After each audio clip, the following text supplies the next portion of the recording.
a lot of the findings, kind of these initial findings that they're doing. But before I turn it over to him, I will say, when we launched these audits, well, we started with state agencies and state universities, and so we're going to be rolling out some findings on the state universities very soon.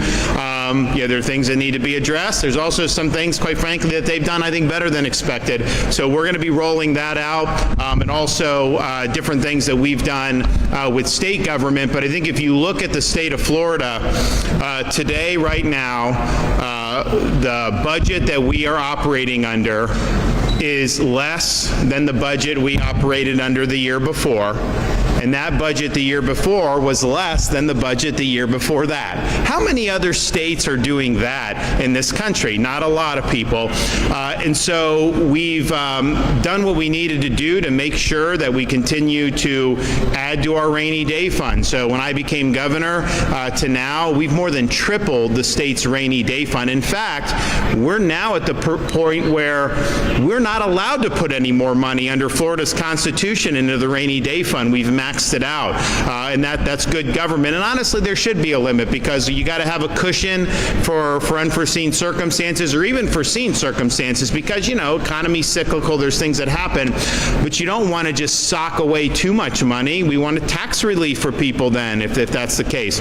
So we have that. We have a AAA credit rating on all major rating agencies. I think the federal government is AA minus. Some of our local governments are not great either, but we've been AAA across the board. Since I've been governor, if you look by the end of this fiscal year and you take the entire history of Florida and all the debt that was accumulated from the 1840s till the present, we will have paid off 50% of that just since I've been governor in 2019. And so we now have the lowest per capita debt of any state in the United States. We also have either the first or second lowest per capita spending of any state in the United States. And if you compare the state of Florida to the state that's the closest to us in population, would be New York State. And New York State used to have a lot more people than us. We've got about 4 million more people than New York State now, and perhaps even that will even grow more if they elect this guy mayor in November. So we'll see what happens. But we have millions of more people than New York State, and yet our state budget is less than half of the budget of New York State. Yet, are their roads better? Absolutely not. Services, no.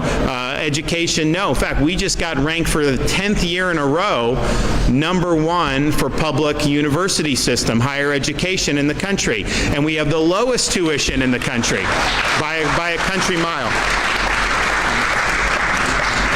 And we've got the budget, the rainy day fund, but then we've got a lot of not excessive, but excess money in our surplus that's beyond just the rainy day fund. Trust funds, general revenue, all this other stuff. And so we're really in good fiscal shape. But it's interesting, as we can talk about all that, look at all the big things we've still been able to do. We've done massive infusion into transportation and roads, and we've done some important things in Northeast Florida, throughout the state. Really, really important. We took projects that weren't even going to start until the 2030s, and we got them going now. They're going to be done 5, 10, 15 years ahead of schedule, depending on the project. And that's taking some of the surplus and applying it in ways that I think are smart. And if you also look at the debt repayment, we've saved a lot of money on interest costs because we're retiring the debt at a discount, foregoing having to pay interest over a longer term, and that's more money that goes back in. You look at what we've done on education. Our public universities, part of the reason we have the lowest tuition is because we've provided significant funding for our universities. We've now done over $3 billion for K-12 just for teacher pay through our teacher categorical. No one was doing that prior to 2020 when we launched that initiative. So So we're doing big things there. We're doing big things on conservation and environment and Everglades and all these other things, things that are really important. So we're doing all those things, and we're doing major tax relief. We don't have income tax, and we will never have income tax here. We have eliminated commercial rent tax that was not good for small business. We have made sales tax holidays permanent. So now disaster response, disaster preparedness, that's tax-free year-round, those supplies. You just go get what you need. We have permanent back-to-school sales tax holidays where you can load up on those supplies. We just did a Second Amendment tax holiday, sales tax holiday, in effect right now. Knock yourselves out with the ammo and anything you want, tax-free. So we've been able to do all those things in record amounts. I think we've done $7-8 billion just since I've been governor. So we're doing all that, and we're proud of that. We're going to keep it going. We got more in the hopper that we want to do. But if you talk to folks, nobody that I've talked to is really complaining about taxes at the state level. They appreciate the tax relief. They appreciate no income tax. What they're being squeezed by are taxes at the local level with the property taxes. And if you look what's happened, and not just in Florida, this has happened nationwide. Since COVID, you've had a big increase in property values. Obviously, we've had a period of significant inflation nationwide. And Florida, it was kind of compounded because during COVID, the minute somebody was fed up with wherever they were, we were the first state people thought to come to because we did it a lot differently and people appreciated that. And so that was another factor. So you have folks who bought a home. Maybe they bought a home 10 years ago for $350,000. Now they're being told the home's worth $900,000. Well, what does that mean? They got to pay more property tax on that. No, they didn't sell it for $9,000. They're just being told it's worth that. That's typically not how you do taxation. Taxation is if you do a transaction, then there may be a tax on that. But to say that you have an asset and before you've sold it or disposed of it, they're just going to tax you on a higher value, that's basically an unrealized gain. That's what Kamala wanted to do with the stock market when she was running. Remember, she said, we're just going to tax so you buy your 401k goes up and you got to pay more tax. You couldn't do it.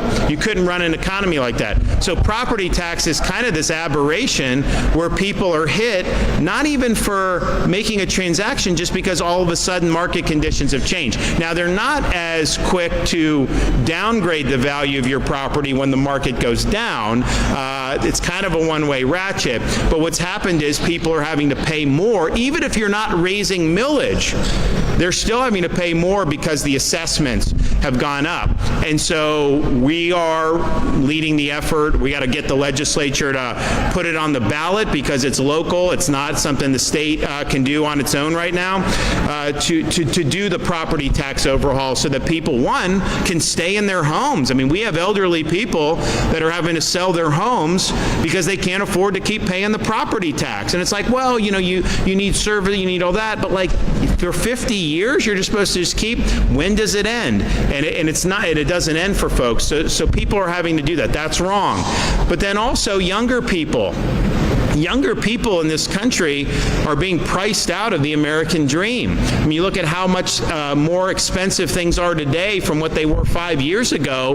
It's dramatic in so many different areas. Housing costs, obviously, are that. And look, the market goes up and down. There's weakness in the housing market. Maybe it'll come back down to earth. It's beyond the control of the state government how all that works. But these things are cyclical.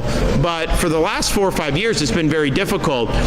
Wouldn't it be good to have young families be able to purchase a home and get relief from those property tax, so they're not having to fork over $2-3 grand a year for that? So there's a lot of positives that will come to that relief. And so people will say, you can never do that, you can never do that. And I think what they're showing with what Blaze is doing, with what our teams are doing, is to show, well, wait a minute.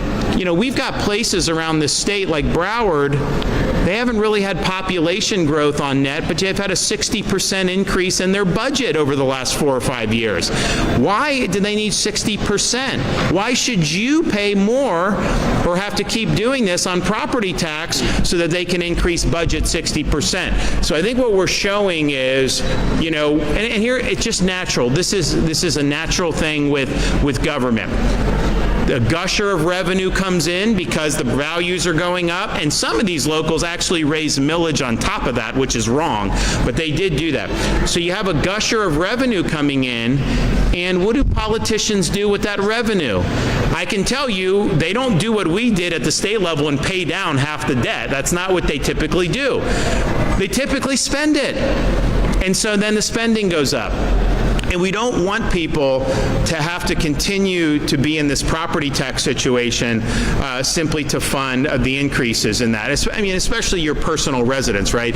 I mean, people say, oh, what about, like, you know, Airbnb? Fine. I want Florida residents in their home to be able to own that and have that be meaningful without having to continue to pay rent for the government indefinitely. So what DOJ is doing is really showing there's a lot of room for an overhaul here, particularly with local governments, and we just want to make sure that taxpayers are being respected. You know, and I listed the statistics about the state of Florida, how our budget, you know, was more last year and less and more the year it's gone down, how we're paying off debt, tax cuts, all this stuff. But yet we're still doing it with our universities, we're doing it with our state agencies, because, look, if we can find other ways to do things, we want to make sure we're doing the best that we can for taxpayers.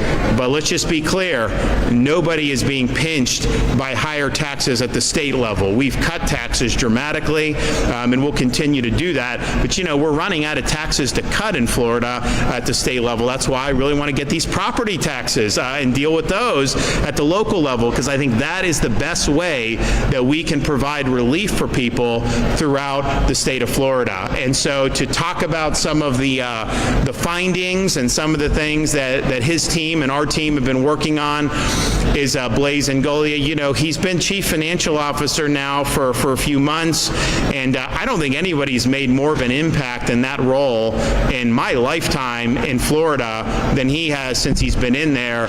He's been a real bulldog on all these issues, really standing up for taxpayers and working to pave a way so that we have meaningful property tax overhaul in the state of Florida. And I appreciate what he's doing. I knew he'd be very strong on it because he had been very strong on as a state senator. I mean, all the things people talk about in Florida, all these big wins that we've put on the board, he was behind most of those as a state senator, particularly on the immigration.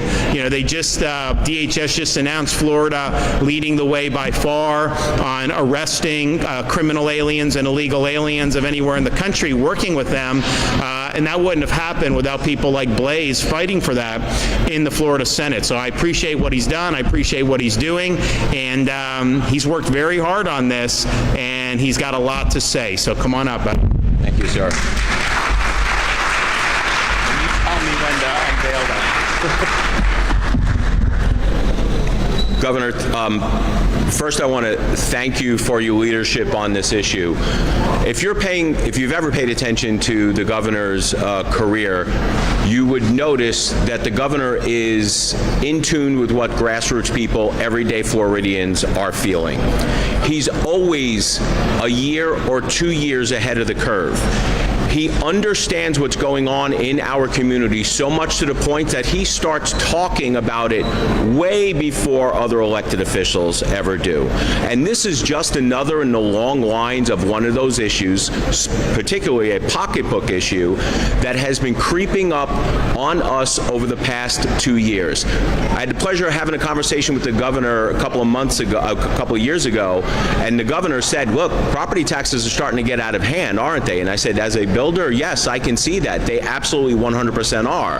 Now, how does he know that? It's because he's listening to everyday people. He's on Twitter, he's on Facebook, he's listening to people, and he's understanding that people are getting priced out of their homes, and we do have an affordability issue here in the state of Florida. One, because everyone wants to move here because Florida is the freedom state and there's opportunity here. But the other is because governments have become reckless and going wild with with our tax dollars. So, Governor, thank you for being ahead on this issue, just like you have been ahead on many other issues. There are some good friends we see in the audience today, School Board Member April Carney and Councilman Nick O'Halloran. Thank you for coming here. I really appreciate that. So, our office has been going around doing these FAFO audits or calculations over the past couple of months, just trying to explain to people how your local government is taxing you to the hilt. We think that they are excessively spending and wastefully spending to the tune of billions of dollars. Now, your local governments are going to come out and say that, no, we can't do that because we're going to have to cut fire, we're going to have to cut police. That is just absolute BS. So let me explain the methodology and how we're going to get to these numbers. The first is that we went back to pre-COVID numbers in 2019, and we found out what the government budgets were. And then we indexed every year for inflation and population and a government inefficiency factor, and we figured out what the budgets should normally be in today. And then we compared it to what it actually is. And the numbers are absolutely astounding. Now, this is all publicly available information, right? It's in their own budgets. It's unfortunate, but some of the mayors and county commissioners in these areas probably just never even read their own budget because they have no idea what's in it. In fact, we had to tweet at them with screenshots of their own budget just to prove that what we were saying was correct and what they were saying was incorrect. But these numbers are astounding. In Orange County alone, $190 million of this year's budget is wasteful and excessive, way past what it should be with inflation and population, right? And that's assuming that they're not running efficient. You could probably cut way more. In fact, our number for Orange County is probably closer to $230 million. The city of Jacksonville, $199 million worth of wasteful and excessive spending. I'm sorry, Donna Deegan, you're saying that you can't cut, you need every dollar. The taxpayers disagree with you. Hillsborough County, $278 million worth of excessive, wasteful spending. Alachua County, $84 million. We were in Broward yesterday unveiling their number, $189 million of wasteful and excessive spending. Waste and excess that you, the taxpayers, are footing the bill for. All total, with just those 5 counties, we are almost $1 billion worth of the citizens of the state of Florida being overtaxed in just those 5 counties. $1 billion. Now imagine when we get to every city and every county. You can see how that number could easily be in the tens of billions of dollars. So when people start talking about property tax relief and property tax reform and getting rid of property taxes on homesteaded properties, they say you can never do it. You disagree. We vehemently disagree. You could just do that by going back to the 2019-2020 levels of government pre-COVID. It would be easy to do. So do not believe it when bureaucrats and career tax and spend politicians say that they need every dime of your money because they are just not being truthful to you. So, to put it in context, today, those 5 counties could have easily cut their budgets by $1 billion. Easily cut their budgets by $1 billion and never ever have to worry about funding fire, never have to worry about funding police, never have to worry about funding essential services. And let me be clear, and this is probably more for the cameras and people listening to my voice right now. If you are a city or a county that is planning on putting a tax referendum raise on the ballot in November 26, expect a knock on our door from us. If you are a county or a city that raised their millage rate a couple of weeks ago and actually raised property taxes on people this year when people are hurting, you can expect a call from our office. We are going to show the people in your cities and your counties just how much excessive waste, fraud, and abuse that you have, and then you can make the argument to your constituents why you raised taxes when people were feeling the pinch. But government apologists are out en masse. We have said this from day one. You are going to have people, including tax and spend career politicians on both sides of the aisle. You're going to have their allies in the liberal media writing opinions. They are going to try to give every single excuse for keeping government at the levels that they're at. There is no excuse other than expanding government beyond everyone's wildest dreams. They're going to tell you they're going to have to cut fire and police. That is hogwash. In our calculations, we account for inflation, population. We account for them hiring more police and more fire because of increased population. We account for raises for government employees and law enforcement. We account for all of that. The number of $1 billion is in excess of all of that. They are going to say you have specific examples of people making excuses. The mayor of Orange County, Deming, said, well, we're a tourist area. This is all tourism dollars, and that's why we have to spend more. He said that a couple of weeks ago, so we pulled the data. There was actually more people, more tourists visiting Orange County in 2019 than they were last year, 2014. So they can't excuse it on tourism. And I'm going to tell everyone this.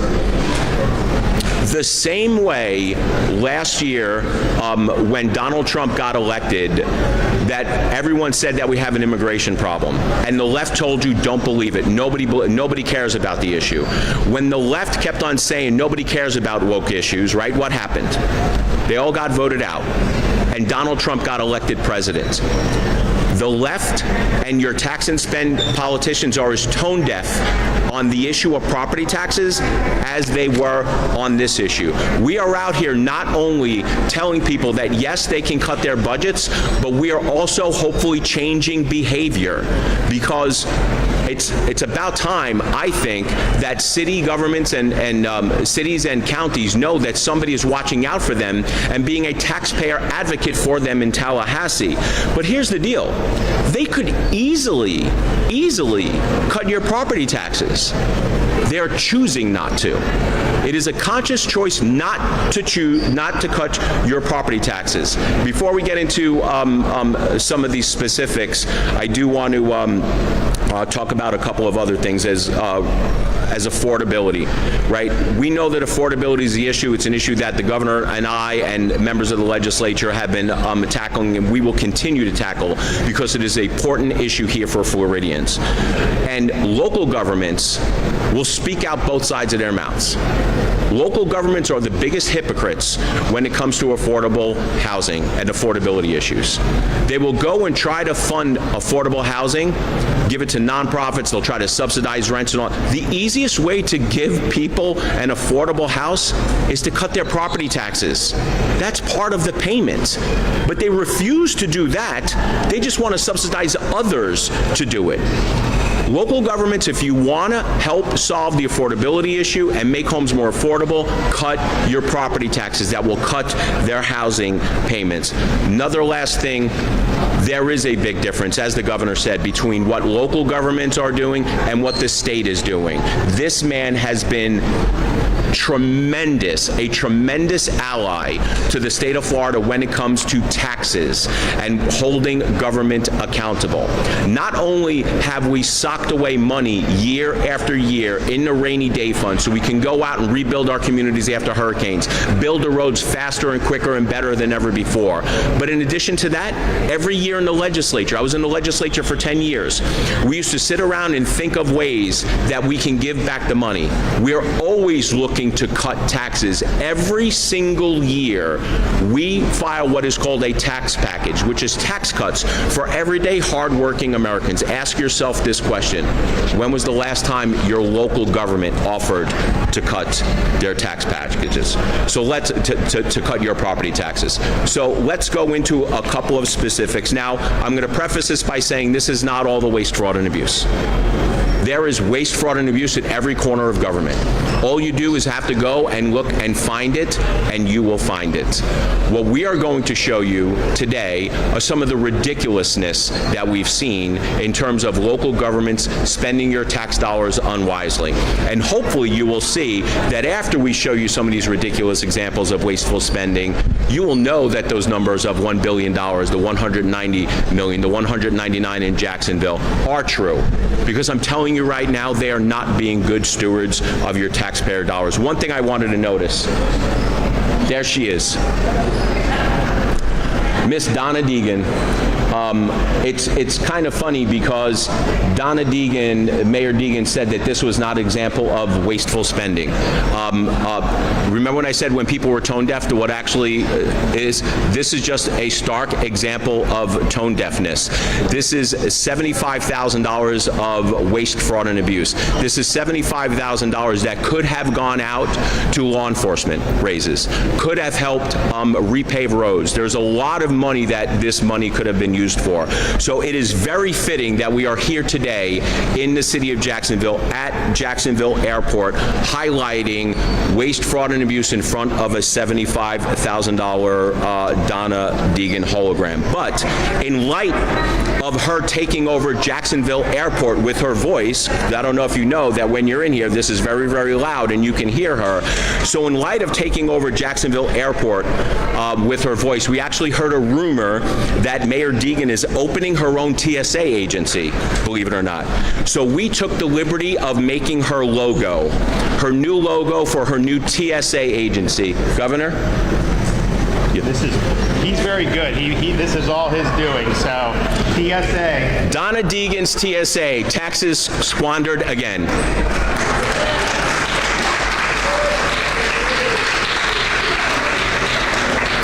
In the city of Orlando, there is a poet laureate program that uses your tax dollars to pay poets to write poems. So in an effort to save taxpayer money, we wrote a couple of them for free. Roses are red, violets are blue, our property taxes are high because of you. We actually made a much larger one, so we'll go over that right now. It's called the Mayor's Purse. Donna waves the ribbon, the budget takes flight. Millions are scattered, gone overnight. A city still waiting for roads to be mended, but checks keep on flowing, quite never ended. The people keep asking, where does it go? The coffers run empty, yet taxes still grow. In the halls of the city, one lesson is clear. Wasteful spending echoes year after year. Thank you, Ms. Donna.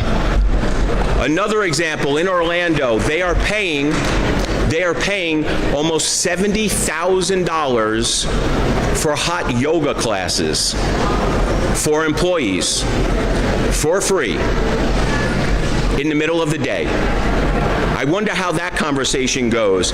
Hey, Sheila, are you going to the taxpayer-funded hot yoga class during the day when you should be working? Namaste. Did you get it? City of Orlando employees are provided with training on microaggressions and advanced energy equity, whatever the heck that means. I think it should be considered a macroaggression to hear how much of taxpayer funds are being wasted year after year in local government. The City of Orlando is paying almost $500,000 to count trees. To count trees. Maybe they're trying to find the money tree. Oh, wait, never mind. They actually found it, you, the taxpayers. On the other end of our state, the city of Pensacola, they paid almost $600,000 for a large neon Welcome to Pensacola sign. Maybe it should say Welcome to Wasteful Spending. In Hillsborough County, they provide millions in film subsidies for films that actually nobody has ever heard of. I think we should commission one for them, and we should make it a rom-com, and we could call it Taxpayer Funds, a Love Story. The city of Gainesville pays $189,000 for a director of equity and inclusion. Palm Beach County, their paratransit costs tripled in the last 2 years, and the list goes on and on and on. All jokes aside, these egregious examples of wasteful spending are exactly why property taxes are rising. Your local governments are taking your tax dollars, your property tax revenue, because of increased property values, are expanding government, in some places doubling them, taking your money, wasting it. The taxpayers have had enough, and so have we. But this is what we can do about it. There's two things that we can do about it. One, you can wrap your arms and help the people who are fighting for property tax relief and help them get elected. okay? Whether they are Democrat or Republican, we need good fiscal stewards of our tax dollars. But the ones that are tax and spend career politicians, it's up to you guys, the voters, of whether you want to keep them on. And the last thing is that we don't have to wait for them to offer property tax relief. And with the governor's leadership, with what we're doing in the legislature and the legislative leaders, we're going to offer true property tax reform that will appear on the November 2026 ballot. Governor, thank you for your leadership. I'm happy to continue this mission with you. Good job.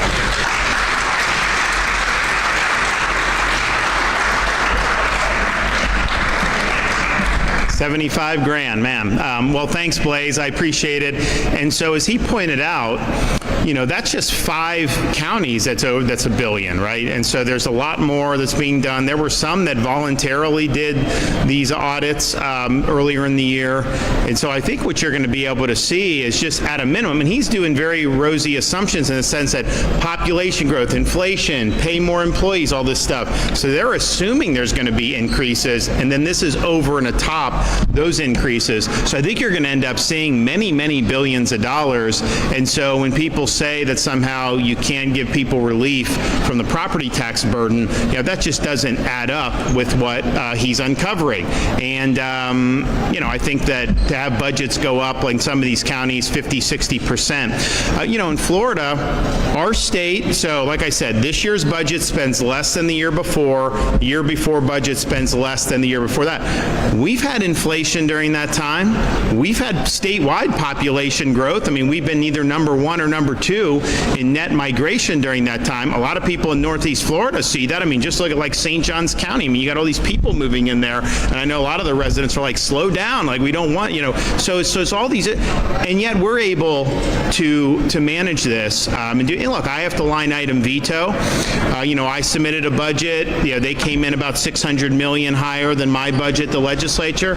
So I pared it back down, and we vetoed about $600 million, and basically got it to where I was with our budget recommendations. And so there's a give and take with that, but it can be done. And you know, there's certain things. It's like, you know, how much does energy cost in terms of like gasoline? You know, the power rates. There's home prices. There's grocery prices. There's a lot of things. The problem is like the government, at least the state government, like policies can impact that, but it's not controlled, of course, by government. I mean, now Mandami wants to have city grocery stores where I guess the government will set the price, but that's just not the way it works. The one thing we control through our Constitution that's purely a government function is taxation. And in this case, local government's ability to tax you on your personal residence. And so that's what we're going to give major reform and relief for, and we can do it. So you'll be hearing a lot more about this over the many months ahead, but I appreciate everybody working hard. There's a lot more findings that are going to be done, and as I said, you know, we've got findings on universities that we've done, and we'll also have some findings on some state agencies as well. So I look forward to working on it. And we're also going to do findings when the findings warrant it. If there's a municipality that's doing a good job, you know, we want to be able to highlight that too. And it could be a blue city that could potentially be doing. We're not going to. We'll give you credit. And I know that there are red areas that have spent way too much. So this spans. It's all about the taxpayer, and it's all about identifying the overspending. But if a place is doing a good job, you know, they deserve to be recognized for that, and we will do that. Okay. Do we got any questions? Yes.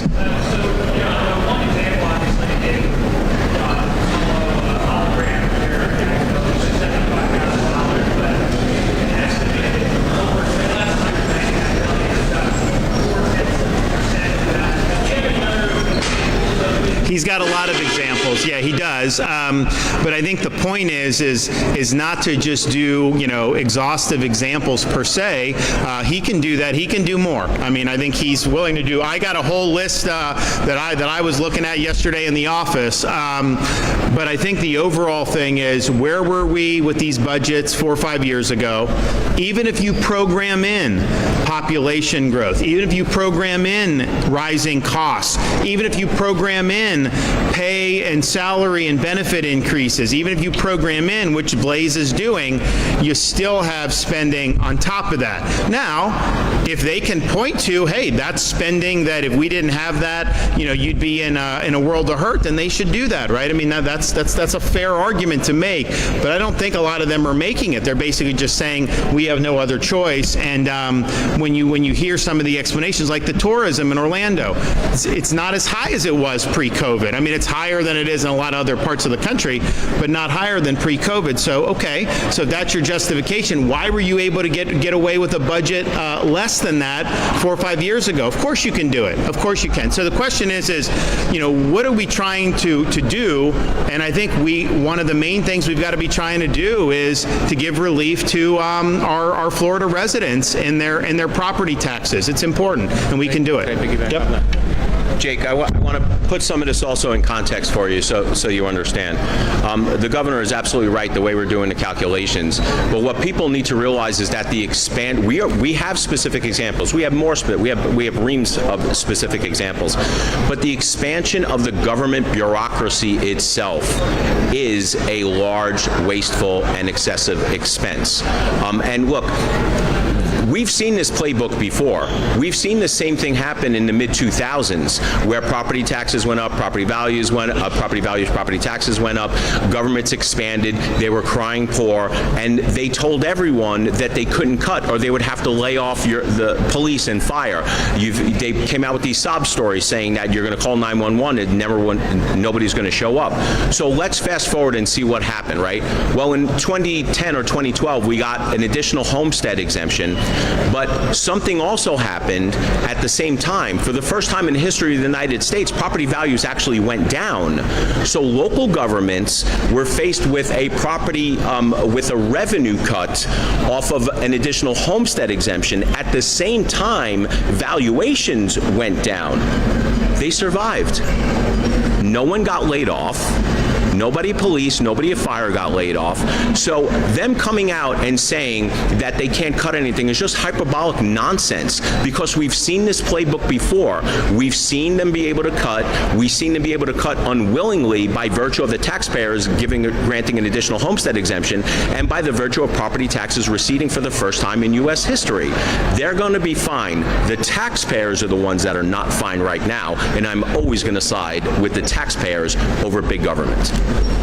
And in the state of Florida, I mean, we have the lowest number of state employees per capita in the United States of America.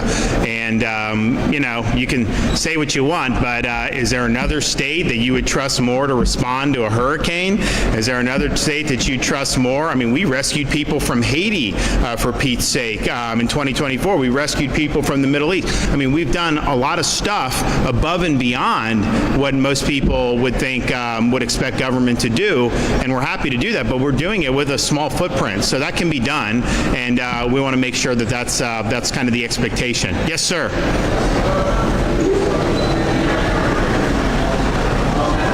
I can't hear.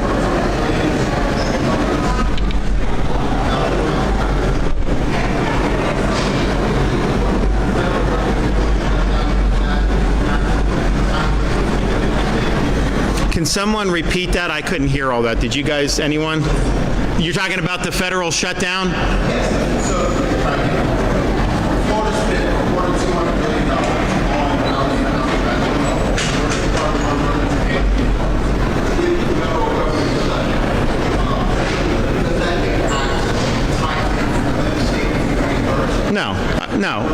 No. So, it's interesting.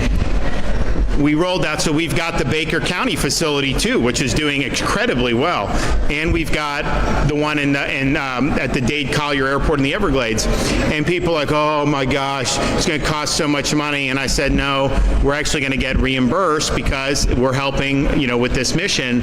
And then they sued us, and they found a judge, and we knew we were going to lose in front of the judge. And then, oh my gosh, the media was giddy.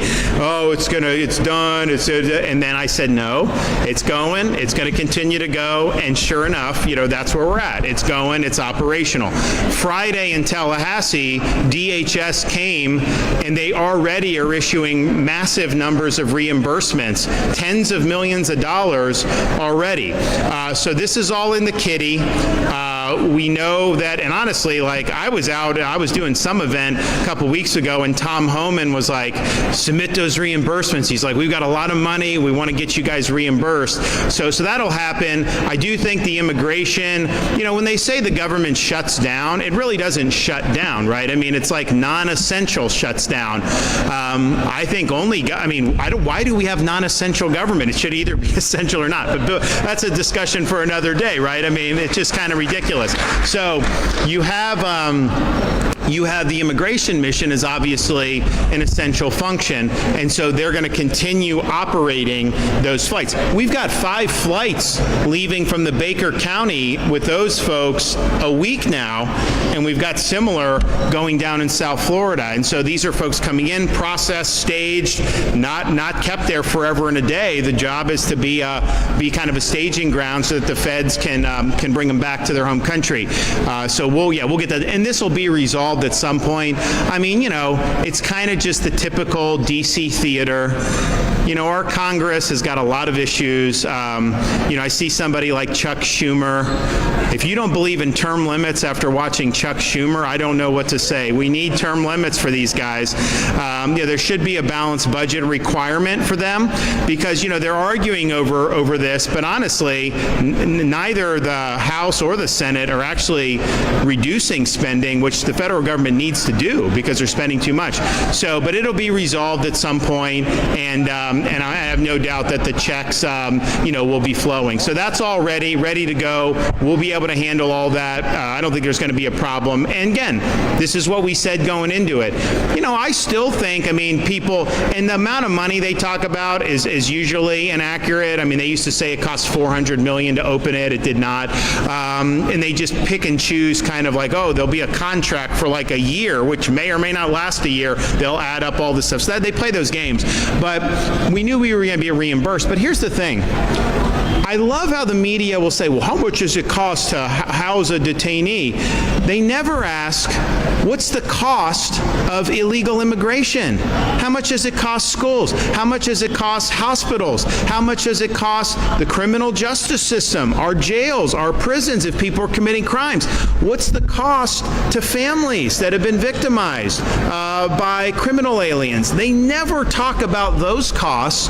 And so what we're doing, yes, we're going to get reimbursed, but we're saving costs on our society by enforcing the rule of law. And so what we're doing is leading the nation. We're doing the right thing. We also have zero tolerance in Florida for attacks against any law enforcement, but particularly ICE personnel. You try that here, you're going to have the book thrown at you, and you're going to regret that you didn't do it. Florida's not Portland. That's not how we roll, and we respect and protect the people that enforce the laws on our behalf. Yes, sir.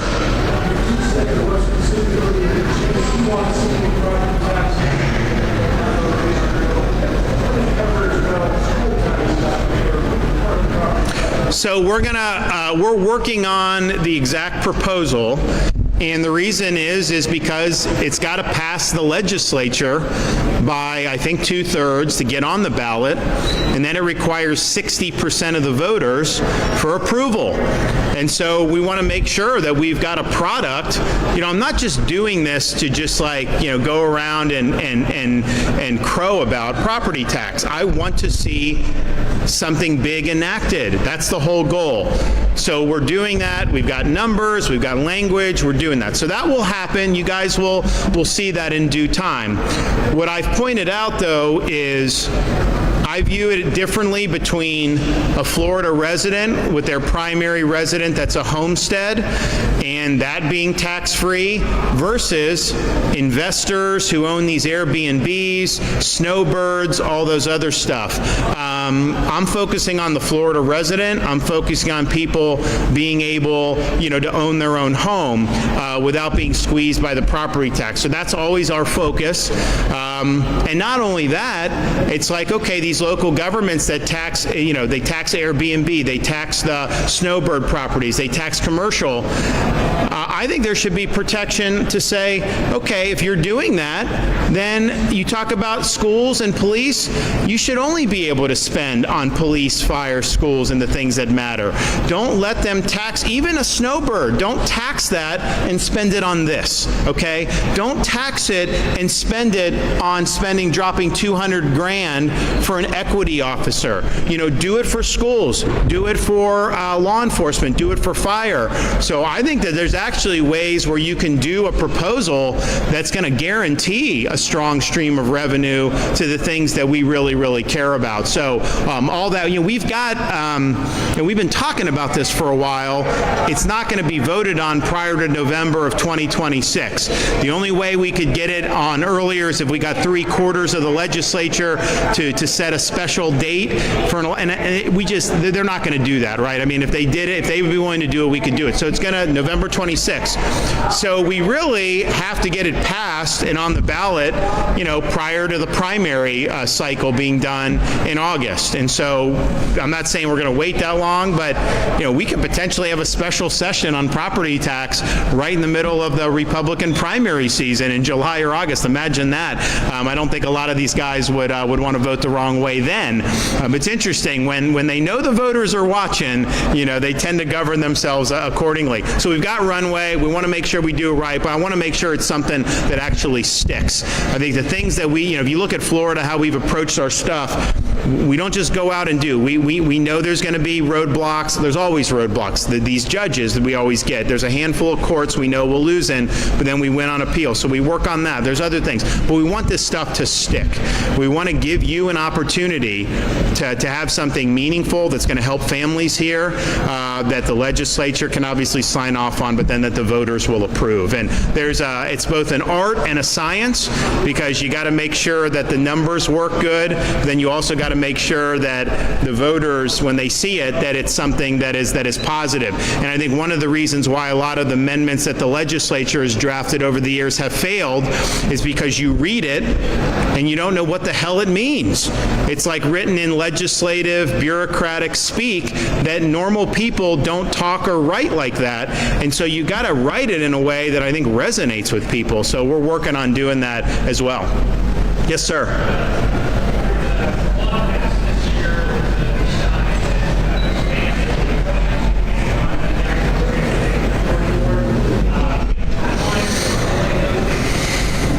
We work through appointments as they go. As you guys know, there's vetting that has to be done on all this stuff.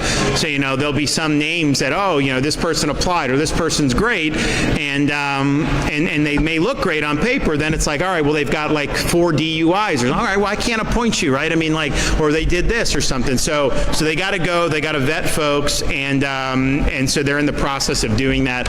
So when I get, you know, kind of a critical mass of folks that are that are available for that, then we go ahead and pull the trigger. But, you know, we've got a lot of appointments and we do them a lot. And I think that honestly, I would invite, not on this one and not on the airport here, because we do have some that are important. But if you look at the sheer number of boards in this state, I mean, it's so we would really like to see some of that streamlined. I think it could be a good government story to streamline. So now we have eliminated some of the occupational licensing, which was really just a barrier to entry. But we need to do more, and hopefully the legislature will do. They were not willing to go as far as I wanted to last year on the retrenching of some of this. But it's like, you know, a lot of governors like, oh, they want as many appointments as possible, like patronage. I don't want that. I want the government to operate sensibly and effectively as possible. And retrenching the number of appointments, I think, would actually be good government.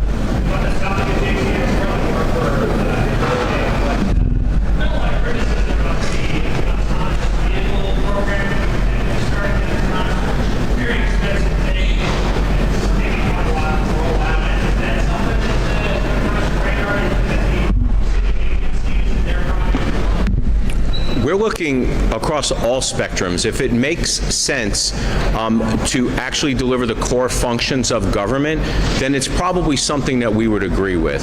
But the problem is that government starts getting stuff that they're not supposed to be involved in anyway. Look, the first rule of government, the function of government, is to protect its people. That's why the very first thing that they need to fund is your fire and your police departments, right? But then there are other things that they have to fund in order to just keep the operation going. But the problem is, and what it sounds like, it is a symptom of a much larger problem. It's that they have all this extra money and they can put all these extra superfluous programs in there that are probably not a good use of taxpayer dollars. So I think voters would be absolutely surprised and shocked if they knew that a portion of their property taxes, that they go out and they work, 40 hours a week, is going to be paid for stuff like that. So everything is on the table when it comes to right-sizing a government and delivering a superior product. In the private sector, we try to deliver the lowest unit cost at the lowest cost and deliver a great product, right? It's unfortunate, but the government is actually the exact opposite of that. It's a 180. It's the converse of that. They deliver an inferior product at a much higher cost. So to answer your question, it doesn't sound like it's a great use of taxpayer funds. We would have to delve into that more specifically, but what we're finding is that a lot of the stuff we're seeing isn't a great use of taxpayer funds.